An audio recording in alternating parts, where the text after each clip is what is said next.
আসসালামু আলাইকুম। দেশ ও প্রবাস যে যেখান থেকে ভিডিওটি ক্লিক করেছেন সবাইকে অসংখ্য ধন্যবাদ। রাশিয়া সম্পর্কে আপনারা অনেকেই জানতে চান। রাশিয়ার ওয়ার্ক ভিসা, রাশিয়ার ট্যুরিস্ট ভিসা, স্টুডেন্ট ভিসা ও ফ্যামিলি ভিসা সম্পর্কে এবং রাশিয়াতে বিজনেস ভিসা সম্পর্কে অনেকে জানতে চান। আজকের ভিডিওতে আমরা রাশিয়া সম্পর্কে, রাশিয়ার ভিসা সম্পর্কে আলোচনা করব। অবশ্যই ধৈর্য সহকারে পুরো ভিডিওটি দেখবেন এবং আমাদের চ্যানেলে নতুন দর্শক হয়ে থাকলে চ্যানেলটি সাবস্ক্রাইব করবেন, পাশে থাকা বেল আইকন ক্লিক করে রাখবেন পরবর্তী ভিডিও পেতে। একটা লাইক করবেন, কমেন্ট বক্সে জানাবেন রাশিয়া সম্পর্কে আপনি কি জানতে চান। তো 2025 সালে রাশিয়াতে বাংলাদেশ থেকে অনেক ভিসা হচ্ছে, যেমন কাজের ভিসাও হচ্ছে, ট্যুরিস্ট ভিসা হচ্ছে, ফ্যামিলি ভিসা হচ্ছে, স্টুডেন্ট ভিসাও হচ্ছে।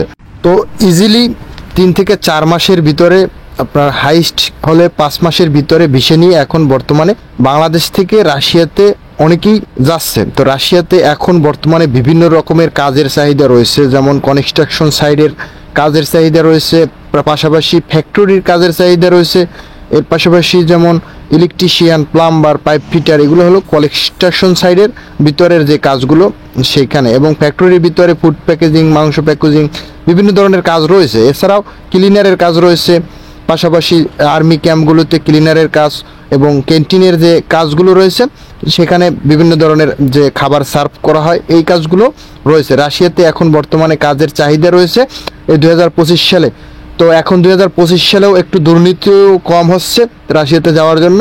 তো রাশিয়াতে এখন আপনারা সঠিক মাধ্যম, আরএল নাম্বার, যাদের ট্রেড লাইসেন্স আছে, যে সরকারি এজেন্সিগুলোর মাধ্যমে যদি আপনারা জমা দেন তাহলে আপনারা ঠিকই রাশিয়াতে পৌঁছে যাবেন ইনশাল্লাহ। তো রাশিয়াতে গেলে তো রাশিয়াতে সুবিধা অসুবিধা সম্পর্কে আজকে আপনাদের জানানোর চেষ্টা করব। রাশিয়াতে সুবিধা হলো কি, আপনি যে অন্যান্য যে মিডল ইস্টগুলোর সে একটা কম টাকার ভিতরে রাশিয়াতে আপনারা যেতে পারবেন, এবং এটা এখানে আপনারা কিন্তু ভালো একটা আর্নিং করতে পারবেন, কারণ এখানে ঘন্টা হিসেবে স্যালারি দেওয়া হয় এবং রাশিয়াতে ভালো একটা আপনারা ফ্যামিলি নিয়ে যেতে পারবেন।